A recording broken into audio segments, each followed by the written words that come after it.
பிஸ்மில்லாஹிர் ரஹ்மானிர் ரஹீம். மனித இனத்தின் ஆக்கமும் அழிவும். பதிப்புரை. இந்நூலை வெளியிட உதவிய இறைவனுக்கு நன்றி செலுத்துகிறோம்.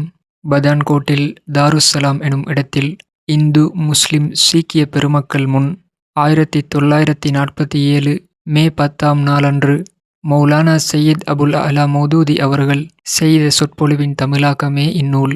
1947 பஞ்சாபின் நிலையை வாசகர்கள் மனதில் கொள்ள வேண்டும். பஞ்சாப் எந்த கட்டத்திலும் எரிமலையாய் வெடித்துவிடக் கூடிய நிலை அப்பொழுது ஏற்பட்டிருந்தது. ஒழுக்க ரீதியாக நாட்டை பலப்படுத்த வேண்டும்.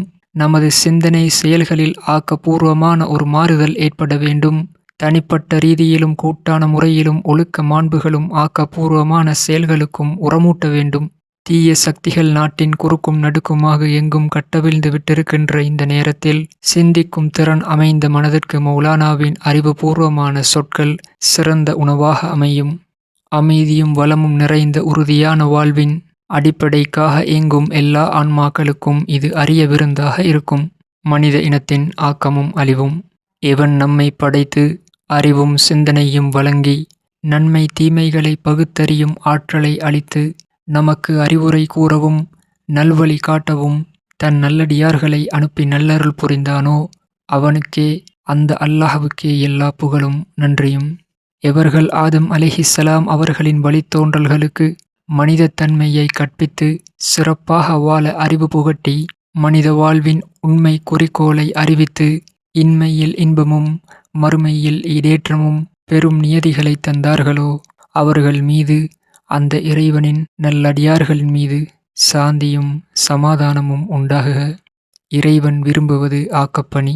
இவ்வுலகை படைத்து பரந்த இந்நிலப்பரப்பில் மக்களை வாழ வைத்துள்ள இறைவன் விவேகமற்ற செயல் புரிபவனோ அறியாமையில் உழலும் அரசனோ அல்லன்.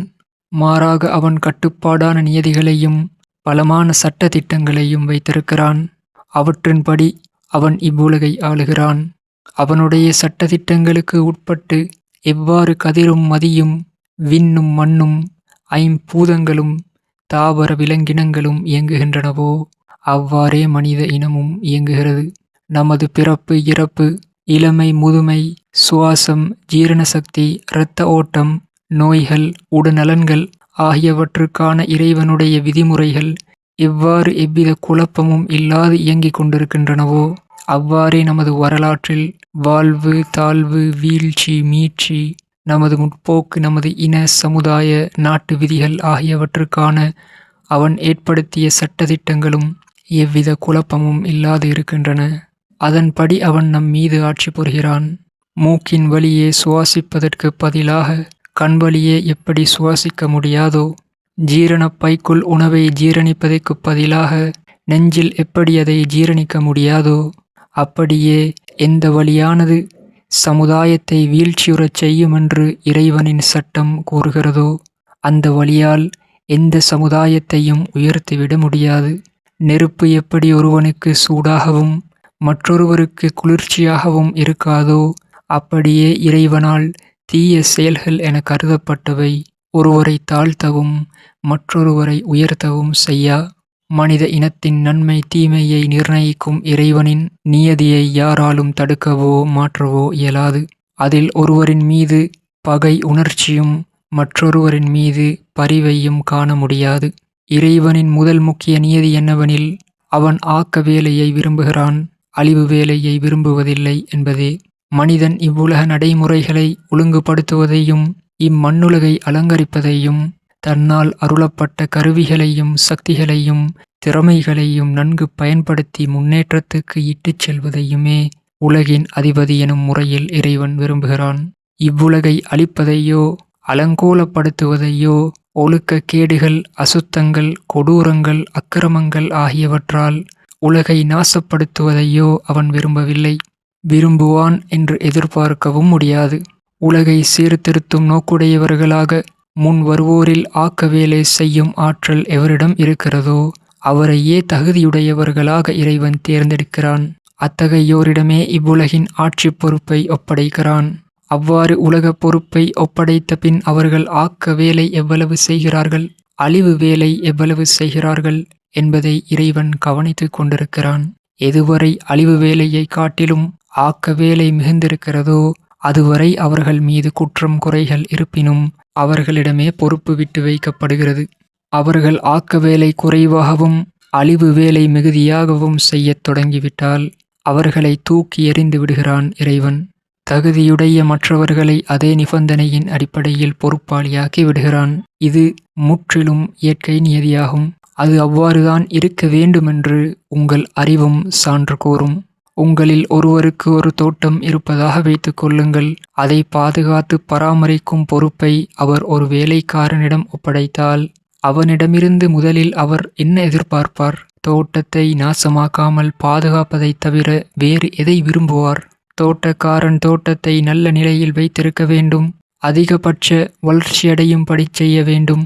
அதன் அழகில், அதன் தூய்மையில், அதன் விளைச்சலில் அதிக கவனம் செலுத்த வேண்டும் என்பதையே விரும்புவார். எந்த தோட்டக்காரன் அக்கறையோடு பாடுபட்டு ஒழுங்காகவும் திறமையாகவும் உழைக்கிறானோ, நல்ல மரங்களை வளர்க்கிறானோ, கெட்ட செடி கொடிகளை பிடுங்கி குப்பை கூலங்களை அகற்றி துப்புரவாக்கி இன்சுவை கனிமரங்களையும் நறுமணம் மலர் செடிகளையும் பெருக்குகிறானோ அவன் மீது மகிழ்ச்சியடைவார். அவனை முன்னேற்றமடையச் செய்வார்.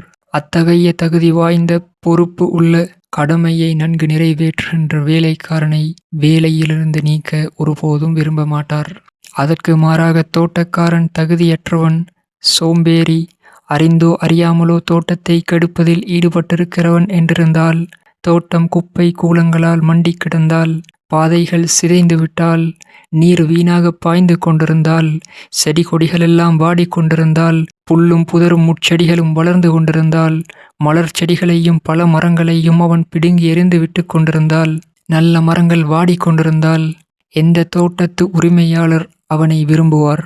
நீங்கள் சிந்தியுங்கள். எந்த பரிந்துரையும் வேண்டுகோளும் கைகட்டி முறையிடுதலும் சொந்த அல்லது பாரம்பரிய உரிமையும் அவனிடமே தோட்டத்தை விட்டு வைக்க கூறினாலும் அதற்கு நீங்கள் இசைய மாட்டீர்கள். அவனை கண்டித்து மீண்டும் ஒருமுறை வாய்ப்பளிக்கும் அளவுதான் சலுகை காட்டலாம். கண்டிப்புக்கு பின்பும் அவன் திருந்தாமல் தோட்டத்தை அலங்கோலப்படுத்தி கொண்டே இருந்தால் அவனை உதறி தள்ளி வெளியேற்றிவிட்டு வேறு ஒரு வேலைக்காரனை நியமிப்பதைத் தவிர வேறு வழியில்லை. இதைத் தவிர வேறு தீர்வு என்ன இருக்கிறது? இப்போது சிந்தியுங்கள். ஒரு சிறு தோட்டத்தின் பராமரிப்பில் நீங்கள் இந்த வழிமுறையை பின்பற்றும் போது இவ்வளவு பெரிய பூமியையும் இவ்வளவு பெரிய கருவிகளையும் விரிவான உரிமைகளையும் இந்நிலப்பரப்பு மற்றும் இதன் பொருள் மீது அதிகாரங்களையும் உங்களுக்கு வழங்கியிருக்கும் இறைவன் நீங்கள் ஆக்க வேலை செய்கிறீர்களா, அழிவு வேலையில் ஈடுபட்டிருக்கிறீர்களா என்பதை பொருட்படுத்தாமல் அசட்டையாயிருக்க முடியுமா? நீங்கள் இங்கு உருப்படியான வேலை செய்து கொண்டிருந்தால் தேவையின்றி உங்களை ஒதுக்கிவிட காரணமே இல்லை. ஆனால் நீங்கள் ஆக்க வேலை எதுவும் செய்யாமல் இம்மாபெரும் தோட்டத்தை சீர்கெடுக்கும் வகையில் செயல்பட்டிருந்தால் அந்த தோட்டத்தின் அதிபர் அதன் மீது நீங்கள் கோரும் உரிமையை ஏற்றுக்கொள்வாரா? தோட்டத்தின் மீது உரிமை பற்றிய உங்களுடைய வாதம் மிகவும் வலுவான அடிப்படையில் அமைந்திருக்கிறது என்று நீங்கள் மனக்கோட்டை கட்டி கொண்டிருந்தாலும் உங்களின் சீர்கேடான பணிகளை பார்க்கும் தோட்டத்தின் அதிபர் அதில் நீங்கள் கூறும் உரிமைகளை ஒருபோதும் ஏற்றுக்கொள்ள மாட்டார். உங்களை கண்டித்து திருத்துவதற்காக மேலும் மேலும் ஒரு சில வாய்ப்புகளை அளித்த பின்பும் நீங்கள் திருந்தாவிட்டால் பொறுப்பிலிருந்து உங்களை முற்றிலும் அகற்றியே தீருவார். இந்த விஷயத்தில் தோட்டத்து உரிமையாளருக்கும் வேலைக்காரனுக்கும் எவ்வாறு கருத்து வேறுபாடு ஏற்படுமோ அவ்வாறே மனிதரின் கருத்துகளுக்கும் படைத்தவனின் கருத்துகளுக்கும் வேற்றுமை ஏற்படுகிறது. 3-4 தலைமுறையாக ஒரு குடும்பம் ஒரு தோட்ட வேலையில் ஈடுபட்டிருக்கிறது என்று வைத்துக் கொள்வோம். அக்குடும்பத்தாரின் பாட்டனோ முப்பாட்டனோ தகுதியையும் திறமையையும் வைத்து அவ்வேலைக்கு அமர்த்தப்பட்டான். அவனுடைய பிள்ளைகளும் நன்றாகவே பணியாற்றினர். பணிபுரிவதற்கான தகுதிகள் உரிமைகள் மற்றவர்களுக்கு இருப்பதை விட அதிகமாக அவர்களுக்கு இருக்கின்றன. தேவையின்றி அவர்களை விலக்கிவிட்டு வேறு வேலைக்காரர்களை நியமிப்பானேன் என்று கருதி தோட்டத்தின் சொந்தக்காரர் அவர்களை விட்டு வைக்கிறார். அதனால் அக்குடும்பம் அத்தோட்டத்திலேயே தங்கிவிடுகிறது.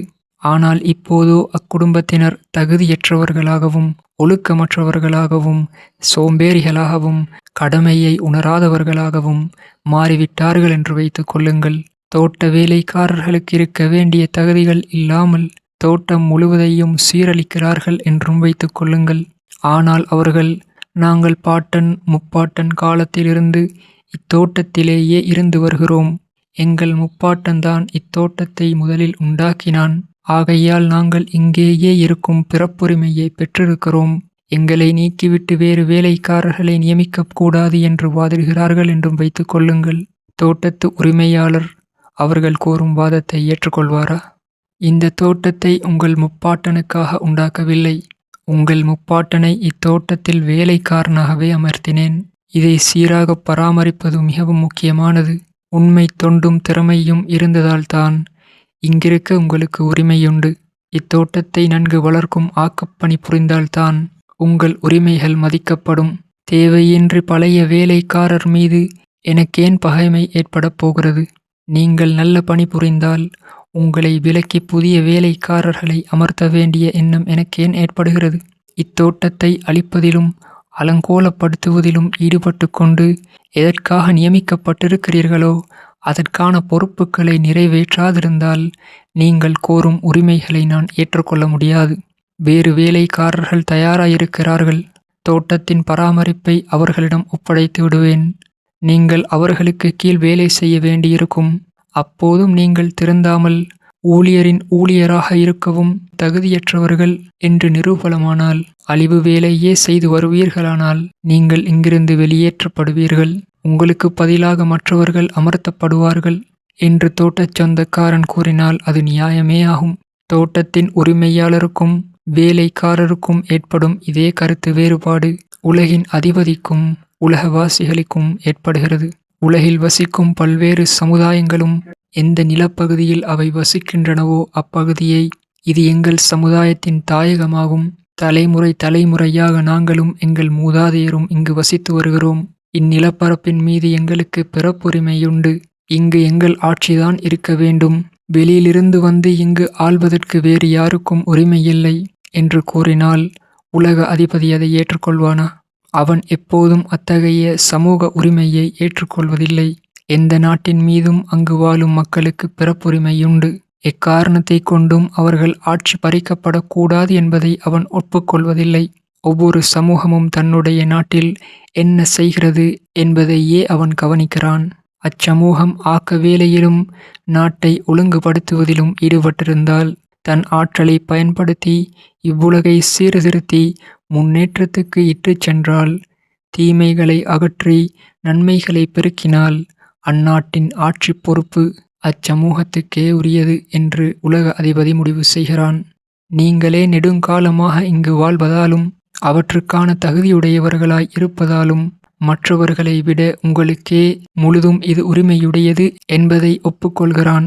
ஆனால் நிலைமை நேர்மாறாக இருந்தால், ஆக்க வேலையே கொஞ்சமுமின்றி அழிவு வேலையே அதிகமாக நடந்து கொண்டிருந்தால், நன்மைகளே இன்று தீமைகளையே பெருக்கிப் பரப்பிக் கொண்டிருந்தால், இறைவனின் படைப்புகளெல்லாம் ஈவு இரக்கமின்றி அழிக்கப்பட்டு கொண்டிருந்தால், நல்ல வேலையே இனி அந்த சமுதாய மக்களிடமிருந்து வாங்க முடியாத நிலை ஏற்பட்டால், அம்மக்களின் மீது சிறிய அளவிலும் பெரிய அளவிலும் சில அடிகள் கொடுக்கப்படுகின்றன. அவற்றால் அம்மக்கள் உணர்வு பெற வேண்டும் என்றும் தங்கள் நடத்தையை மாற்றிக்கொள்ள வேண்டும் என்றும் இறைவன் விரும்புகிறான். அவற்றாலும் அச்சமுதாயம் திருந்தாவிட்டால் இந்நிலப்பரப்பின் பொறுப்பிலிருந்து அச்சமுதாயம் அகற்றப்பட்டு விடுகிறது. அதைவிட ஓரளவு அதிக தகுதியுடைய வேறு ஒரு சமூகத்துக்கு ஆளும் உரிமை வழங்கப்படுகிறது. இத்துடன் விஷயம் முடிந்து விடுவதில்லை. ஒரு நாட்டு மக்கள் ஆளப்படுவோராக மாறிய பின்பும் தகுதியும் பண்பாடும் உடையவர்கள் என்பதை நிரூபிக்காவிட்டால், அவர்களால் உருப்படியான வேலை ஒன்றுமே நடைபெறாமல் அழிவு வேலை மட்டுமே நடக்கும் என்று தோன்றினால், அல்லாஹ் அந்த சமுதாயத்தை அழித்தே விடுகிறான். அங்கு மற்றவர்களை கொண்டு வருகிறான். இந்த விஷயத்தில் ஒரு தோட்ட அதிபதியின் நோக்கம் எத்தகையதாக இருக்க வேண்டுமோ அத்தகையதாகவே இறைவனின் நோக்கமும் இருக்கிறது. இந்த உலகின் ஆட்சி பொறுப்பை வழங்குவதில் படைத்தவன் வாத பிரதிவாதிகளையோ வேட்பாளர்களையோ அவர்களுடைய பிறப்புரிமையையோ மூதாதையரின் உரிமையையோ பார்ப்பதில்லை. அவர்களுள் யார் ஆக்க வேலைக்கு மிகவும் தகுதியுடையவர்கள், அழிவு வேலை செய்யும் இயல்பு எவர்களிடம் மிக குறைவாக இருக்கிறது என்பதையே கவனிக்கிறான். ஒரே காலத்தின் வேட்பாளர்களிலே யார் இறைவனின் நோக்கத்தில் சிறப்பானவர்களாகப்படுகிறார்களோ அவர்களே தேர்ந்தெடுக்கப்படுகிறார்கள். அழிவு வேலையை காட்டிலும் ஆக்க வேலை அவர்களால் எதுவரை அதிகமாக நடைபெறுகிறதோ அவர்களைக் காட்டிலும் குறைந்த அழிவு வேலையும் அதிக ஆக்க வேலையும் செய்யக்கூடியவர்கள் தோன்றாமல் இருக்கிறார்களோ அதுவரை ஆட்சி பொறுப்பு அவர்களிடமே விட்டு வைக்கப்படுகிறது. இதே நியதியின்படியே இறைவன் எக்காலத்திலும் தன்னுடைய உலக நிர்வாக அமைப்பினை ஏற்படுத்தியுள்ளான் என்பதற்கு உலக வரலாறே சான்றாகும். வெகு தூரம் போவானேன், நம் நாட்டு வரலாற்றை புரட்டுங்கள். பண்டைய காலத்தில் இங்கு வாழ்ந்த சமுதாயங்களின் ஆக்கத்திறன் அழிந்த பின் ஆரியர்களிடம் இந்நாட்டின் பொறுப்பை இறைவன் வழங்கி அவர்களுக்கு ஒரு வாய்ப்பை அளித்தான். அப்போது அவர்களோ இதர சமூகங்களைக் காட்டிலும் சிறப்புடையவர்களாக இருந்தார்கள். அவர்கள் இங்கு வந்து மாபெரும் முன்னேற்றத்துக்கு வழிகோலினார்கள். கல்விகளையும் கலைகளையும் வளர்த்தார்கள். இப்பூமியில் அடங்கியுள்ள கருவூலங்களை வெளிப்படுத்தி அவற்றை நல்வழியில் பயன்படுத்தினார்கள். அழிவு வேலையை காட்டிலும் ஆக்க வேலையை அதிகமாகச் செய்தார்கள். அத்தகைய தகுதிகளும் திறமைகளும் அவர்களிடம் இருந்தவரை உலக வரலாற்றில் கொந்தளிப்புகளும் மாற்றங்களும் ஏற்பட்டும் அவர்களே இங்கு ஆட்சி புரிந்து வந்தார்கள். மற்றவர்கள் எவ்வளவோ முயன்று பார்த்தார்கள். ஆனால் அவர்கள் வெற்றி பெற முடியாமல் தள்ளப்பட்டு விட்டார்கள். ஏனெனில் சிறப்பாக செயல்படுபவர்கள் இருக்கும்போது மற்றவர்களின் தேவை ஏற்படவில்லை. மற்றவர்களின் அந்த முயற்சிகளும் தாக்குதல்களும் எதற்காகவெனில் இவர்கள் சற்றே தவறுகள் செய்தபோது அவர்களை தண்டிப்பதற்காகவே. இது இறைவனே செய்த ஏற்பாடாகும். அந்த ஆரியர்கள் சீரழியத் தொடங்கினார்கள். ஆக்கப்பணிக்கு பதிலாக அழிவு வேலையில் ஈடுபட்டார்கள். ஒழுக்கத்தில் சரிந்தார்கள். மக்களை பாகுபடுத்தி தங்கள் சமுதாயத்தையே ஜாதிகளாக உடைத்தார்கள். ஏணியைப் போல் ஒருவருக்கு மேல் ஒருவரை அமர்த்தினார்கள். ஒவ்வொரு படியில் இருப்பவனும் மேல்படியில் இருப்பவனுக்கு அடிமையாகவும் கீழ்ப்படியில் இருப்பவனுக்கு ஆண்டவனாகவும் மாறினான். கோடிக்கணக்கான மக்கள் மீது கொடுமைகள் இழைத்து அவர்களை தீண்டாதவர்களாக்கி வைத்தார்கள். அதை இன்றும் காணலாம். அவர்கள் கல்வி கதவுகளையும் பாமர மக்களுக்கு திறக்கப்படாமல் மூடிவிட்டார்கள். அவர்களுடைய பண்டிதர்கள் கல்வி கருவூலங்கள் மீது கருநாகங்களாக படுத்துவிட்டார்கள். அதிகார வர்க்கத்தவர் பலவீனமானவருக்கிடையே அக்கரம் புரிய தொடங்கிவிட்டார்கள். அவர்கள் மீது தங்கள் அடக்குமுறையை திணித்து பிறர் உழைப்பில் சொகுசு வாழ்வு வாழத் தலைப்பட்டார்கள். அப்பொழுது மத்திய ஆசியாவில் இஸ்லாத்தின் தாக்கத்தால் பெரும் மாற்றங்கள் ஏற்பட்டிருந்தன. அங்கு வாழும் பல சமுதாயங்கள் பல சிறப்பாற்றல்களை பெற்றிருந்தன.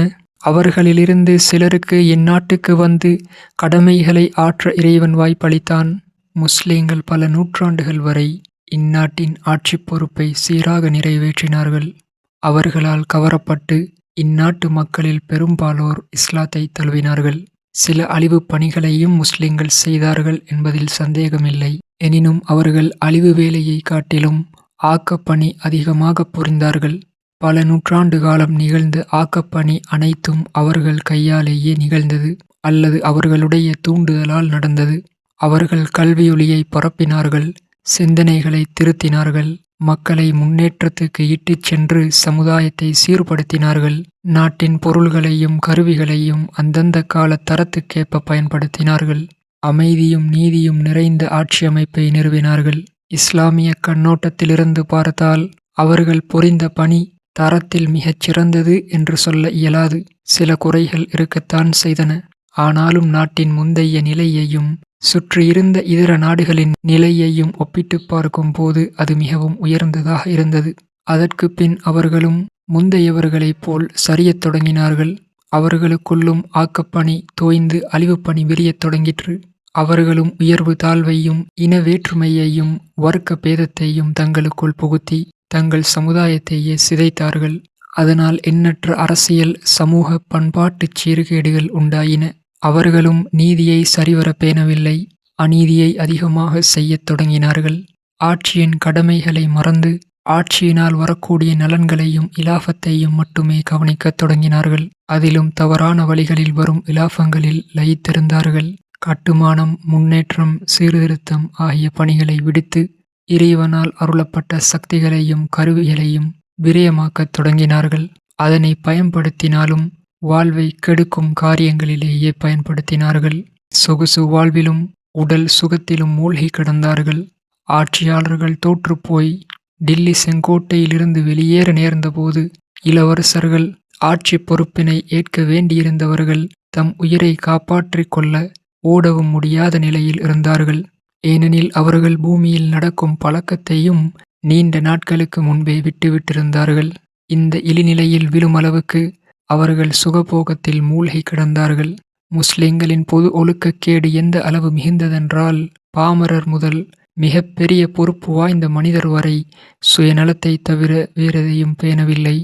மார்க்கத்தை விற்று சமுதாயத்தை ஏலங்கூறி நாட்டை காட்டிக் கொடுத்து வாழ முற்பட்டதை தடுக்கக்கூடிய எந்த உணர்வும் அவர்களிடம் எஞ்சியிருக்கவில்லை. அவர்களுள் ஆயிரக்கணக்கான கூலிச் சிப்பாய்களும் போலி பட்டாளமும் வளர்ந்து கொண்டிருந்தனர். அவர்களுடைய ஒழுக்க நிலை வளர்ப்பு நாய்களுக்கு இணையாயிருந்தது. யார் வேண்டுமானாலும் உணவூட்டி வளர்த்து கொள்ளலாம், யார் மீது வேண்டுமானாலும் சூவிட்டு வேடிக்கை பார்க்கலாம், வேட்டையாடலாம். அந்த கீழ்த்தரத் தொழில் புரிந்தோர் தங்களை பயன்படுத்தியே தங்கள் நாட்டை பகைவர் கவர்ந்து வருவதையும் உணரும் சக்தியற்றிருந்தனர். அது எவ்வளவு பெரிய இழுக்கு என்பதை அறியாதிருந்தனர். காலிப் போன்ற பெரும் உருது கவிஞரும் 100 தலைமுறையாக என் மூதாதையர் தொழில் போர் வீரர் பணியே என்று பெருமையுடன் பாடினார். அத்தகைய பெரிய கவிஞருக்கும் கூலிக்காக யார் தரப்பிலும் சேர்ந்து போர் புரிவது பெருமை தரக்கூடியதல்ல, மூழ்கிச் சாவதற்கு ஒப்பாகும். நாக்கை பிடுங்கிக் கொண்டு சாக வேண்டிய இழிதொழில் அது எனும் எண்ணமே அவ்வாறு கூறும்போது ஏற்படவில்லை. இவ்வாறு முஸ்லிம்களின் நிலை தாழ்ந்த போது அவர்களை அகற்ற வேண்டும் என்று இறைவன் முடிவு செய்துவிட்டான். இந்த நாட்டை ஆளும் பதவி பிறருக்காக திறந்து விடப்பட்டது. அப்போது 4 வேட்பாளர்கள் களத்தில் இருந்தார்கள். மராட்டியர், சீக்கியர், ஆங்கிலேயர், முஸ்லிம்கள் ஆகியோரே அவர்கள். சமூக ஆச்சரிய கண்ணோட்டத்தை அகற்றிவிட்டு நியாய கண்கொண்டு நீங்கள் அக்கால வரலாற்றையும் அதற்கு பிற்பட்ட சம்பவங்களையும் நோக்கினால், மற்றவர்களை விட ஆங்கிலேயரே அப்போது சிறப்புமிக்கவர்களாக இருந்தனர் என்பதை புரிந்து கொள்ளலாம். அழிவு வேலை ஆங்கிலேயரிடம் இருந்ததை விட மராட்டியர், சீக்கியர், முஸ்லிம்கள் ஆகியோரிடம் அதிகம் இருந்தது. ஆங்கிலேயர் சாதித்ததை மற்றவர்கள் சாதித்திருக்க முடியாது. ஆங்கிலேயரை விட மற்றவர்கள் அதிகமாக அழிக்கக்கூடியவர்களாய் இருந்தார்கள். பொதுவாக பார்த்தால் ஆங்கிலேயரிடம் பல அம்சங்களில் குற்றங்குறைகள் காணப்படலாம். அக்காலத்தில் இருந்த மற்றவர்களோடு ஒப்பிட்டு பார்த்தால் ஆங்கிலேயரிடம் குறைந்த குறைகளும் அதிக நிறைகளும் இருந்ததை அறிந்து கொள்ளலாம். இதன் காரணமாக நாட்டை ஆக்கினாலும் அழித்தாலும் நாம் வாழும் நாடு நம்முடையதே எனும் மக்கள் நியதியை இறைவன் முறித்தெறிந்தான். நாடு இறைவனுடையது, அதை ஆள யார் உரிமையுடையவர்கள் என்பதை தீர்மானிக்கும் உரிமை அவனுக்கே உரியது எனும் பேருண்மையை வரலாற்றில் அவன் ஏற்படுத்திய மறக்க முடியாத இம்மாற்றத்தின் வாயிலாக உலகுக்கு உணர்த்தினான். அவனுடைய தீர்ப்பு இனம், சமூகம், பரம்பரை ஆகியவற்றின் அடிப்படையில் ஏற்படவில்லை. யார் ஆட்சி பொறுப்பை ஏற்றால் நாட்டுக்கு நலன் உண்டாகும் என்பதை பொறுத்தே தீர்ப்பு வழங்கினான். குலில்லாஹும்ம மாலிகல் முல்கி துஅத்தில் முல்க மன் தஷாஉ வதன்சிஉல் முல்க மிம்மன் தஷாஉ வதுஇஸ்ஸு மன் தஷாஉ வதுதில்லு மன் தஷாஉ பியதிகல் ഖൈർ இன்னக அலா குல்லி ஷைஇன் கதீர். நபியே, நீர் கூறுவீராக, அல்லாஹ்வே, ஆட்சி அதிகாரம் அனைத்துக்கும் அதிபதியே, நீ நாடுவோருக்கு ஆட்சியை கொடுக்கிறாய், மேலும் நீ நாடுகின்றவர்களிடமிருந்து ஆட்சியை பறிக்கிறாய். நீ நாடுகின்றவர்களுக்கு கண்ணியத்தை வழங்குகிறாய், மேலும் நீ நாடுகின்றவர்களை இழிவுபடுத்துகிறாய். நன்மைகள் அனைத்தும் உன் கைவசமே உள்ளன. திண்ணமாக நீ ஒவ்வொன்றின் மீதும் பேராற்றலுடையவன். மேலே கூறப்பட்ட இறைவனின் வாக்கு கேட்ப அவன் ஆயிரக்கணக்கான மைல் தொலைவிலிருந்து ஒரு சமூகத்தை கொண்டு வந்தான். அவர்களின் தொகை இங்கு 3 அல்லது 4 லட்சங்களுக்கு அதிகமில்லாமல் இருந்தும் இங்குள்ள மக்களையும் கருவிகளையும் கொண்டே இந்துக்கள், சீக்கியர்கள், முஸ்லிம்கள் ஆகியோரை அடக்கி இந்நாட்டின் ஆட்சியை கைப்பற்றும்படி செய்துவிட்டான். இங்குள்ள கோடிக்கணக்கான மக்கள் சிறு தொகையினராக அவர்களுக்கு அடிமைப்பட்டனர். ஒவ்வொரு ஆங்கிலேயனும் ஒவ்வொரு மாவட்டத்தை தன்னந்தனியே ஆண்டான். அவனுக்கு உதவியாக அவன் கைகளை வலுப்படுத்த அவன் இனத்தான் ஒருவனுமின்றியே ஆட்சி புரிந்தான். அக்காலத்தில் இந்தியர்கள் பணியாட்களாக செயலாற்றினார்களே ஒழிய அதிகாரிகளாக வேலை செய்யவில்லை. ஆங்கிலேயர் இங்கிருந்த காலம் வரை ஆக்க வேலை யாவும் அவர்களாலே நடந்தது, அவர்கள் தூண்டுதலாலும் நடந்தது. இதை நாம் ஒப்புக்கொண்டே ஆக வேண்டும், இல்லையெனில் உண்மையை மறுப்பவர்களாகும். எந்த நிலையில் இந்தியாவை ஆங்கிலேயர் கண்டனரோ அந்நிலையையும் இன்றைய நிலையையும் ஒப்பிட்டு பார்த்தால் அழிவு வேலை நடந்திருப்பினும் ஆக்கப்பணி மிகுதியாக நடந்தேறியிருக்கிறது என்பதை மறுக்க முடியாது. இந்நாட்டு மக்களால் அவ்வேலை நடந்திருக்கும் என்று எதிர்பார்க்கவே முடியாது. ஆகையால் 18ஆம் நூற்றாண்டின் மத்தியில் இறைவன் செய்த தீர்ப்பு தவறானது இல்லை. ஆங்கிலேயர் எவ்வளவு ஆக்கப்பணி செய்ய முடியுமோ அவ்வளவும் செய்து முடித்துவிட்டனர். அவர்களால் இனி ஆக்க வேலையில் யாதொரு முன்னேற்றமும் காண முடியாது. இப்போது ஏதேனும் செய்ய முடியுமானால் அதே வேலை மற்றவர்களாலும் முடியும். வேறு திசையில் அவர்களின் அழிவு வேலை மிகுந்துவிட்டது. இனி அவர்கள் இங்கிருந்தால் ஆக்க வேலையைக் காட்டிலும் அழிவு வேலையே அதிகமாகச் செய்வார்கள். அவர்களுடைய குற்றப்பட்டியல் மிக நீளமாக இருப்பதால் ஒரே தடவையில் அதை வாசித்துவிட முடியாது. அதை விளக்க வேண்டிய அவசியமும் இல்லை. ஏனெனில் அனைவர் முன்பும் அது இருக்கிறது. தற்போது ஆங்கிலேயர் ஆட்சி பொறுப்பிலிருந்து அகற்றப்பட வேண்டும் என்பதே இறைவனின் முடிவாகும். அவர்களே ஒழுங்காக இங்கிருந்து வெளியேறிவிட புத்திசாலித்தனமான முடிவு செய்தார்கள். ஒழுங்காக வெளியேறாவிட்டால் பல குழப்பங்கள் தலை தூக்கி அவர்கள் வீசி எறியப்பட்டிருப்பார்கள். ஏனெனில் இனி அவர்களின் கையில் ஆட்சி பொறுப்பு இருப்பதற்கு இறைவனின் சட்டங்கள் இடந்தரவில்லை. உலகின் உண்மை அதிபதியாகிய இறைவன் ஒரு நாட்டின் ஆட்சியை அழித்து வேறு ஒரு ஆட்சியை ஏற்படுத்தும் வரலாற்றின் முக்கியமான ஒரு கட்டத்தில் நாம் இருக்கிறோம். அதிகார மாற்றம் நடைபெற ஏற்பாடு செய்யப்பட்டிருப்பதிலிருந்து நாட்டு மக்களிடமே நாட்டு பொறுப்பு வழங்கப்படும் என்று எண்ணி ஏமாந்து விட வேண்டாம். வெளியிலிருந்து வந்து ஆட்சி புரிந்த ஆங்கிலேயர் போகப் போகிறார்கள் என்பதிலிருந்து நாட்டு பொறுப்பு நாட்டு மக்களிடம் வரவேண்டியதே நியாயம் என்று நீங்கள் கருதலாம். இறைவனின் முடிவுகள் அவ்வாறு ஏற்படுவதில்லை. காரணமின்றி அந்த அந்நியர் இங்கு கொண்டு வரப்படவும் இல்லை. காரணமின்றி அவர்கள் வெளியேற்றப்படவும் இல்லை. இறைவன் கண்ணை மூடிக்கொண்டு உங்களிடமிருந்து ஆட்சியை பறிக்கவும் இல்லை. இப்போது கண்ணை மூடிக்கொண்டு அந்த ஆட்சியை உங்களிடம் கொடுக்கப் போவதும் இல்லை. தற்போது இந்திய மக்கள் வேட்பாளர்கள் என்ற முறையில்தான் இருக்கிறார்கள். இந்துக்கள், சீக்கியர்கள், முஸ்லிம்கள் அனைவருமே வேட்பாளர்களாக இருக்கிறார்கள். ஏனெனில் இவர்கள் முன்பிருந்தே இங்கு வாழ்ந்து வருகிறார்கள். எனவே அவர்களுக்கே முதல் சந்தர்ப்பம் கொடுக்கப்படுகிறது. இது நிரந்தரமான ஏற்பாடல்ல, ஒரு தேர்வுக்கான காலம். அழிவை காட்டிலும் ஆக்கத்தில் நீங்கள் அக்கறையுள்ளவர்கள் என்று நிரூபித்தால் இந்த மாற்றம் முடிவானதாக இருக்கும். ஆக்கப்பணியை விட்டு அழிவு வேலையில் ஈடுபட்டால் இந்நாட்டின் ஆட்சி பொறுப்பிலிருந்து நீங்கள் மீண்டும் வெகு சீக்கிரம் அகற்றப்பட்டு விடுவீர்கள் என்பது உறுதி.